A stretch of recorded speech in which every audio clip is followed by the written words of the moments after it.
Hello everybody. మనలో చాలామంది హెడేక్తో బాధపడుతూ ఉంటారు. ఆ హెడేక్ అనేది ఎలా ఉంటుందంటే కంటిన్యూగా ఒకటి ఉంటుంది, వస్తే విపరీతంగా తట్టుకోలేనంతలా ఉంటుంది, రకరకాలుగా ఉంటుందన్నమాట కొంతమందికి. అయితే మన తలనొప్పిని ఎలా తగ్గించుకోవాలి అన్న కాన్సెప్ట్లో మనం కొన్ని టిప్స్ చూద్దాం. అవేమంటే ఫస్ట్ ఆఫ్ ఆల్ ఆ హెడేక్ ఎందుకు వస్తుందో ఒకసారి మనం గమనించాలి, అబ్జర్వ్ చేయాలి. అది ఎలా అంటే కొన్ని ఉన్నాయి హెడేక్ రావడానికి రీజన్స్. అవి ఏమంటే ఫస్ట్ అండ్ ఫార్మోస్ట్ వాటర్ అనేది సరిగ్గా తీసుకోకపోవడం. అంటే ఎవ్రీ 20 కిలోస్కి 1 లీటర్ చొప్పున వాటర్ తీసుకోవాలి. సో అలా తీసుకున్న పక్షంలో హెడేక్ రావడానికి ఆస్కారం ఉంది. రెండోది ఏంటంటే సరిగ్గా నిద్ర లేకపోవడం.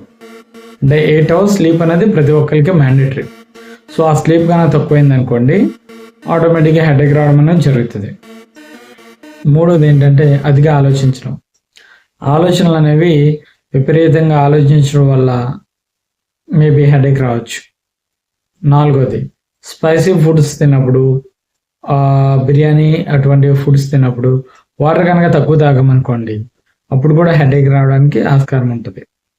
సో ఇందుట్లో ఏ రీజను మీరు కనిపెట్టుకుని దాన్ని కనుక మీరు క్లియర్ చేసుకున్నారనుకోండి, ఆ హెడేక్ అనేది ఆటోమేటిక్గా తగ్గిపోవడం జరుగుతుంది.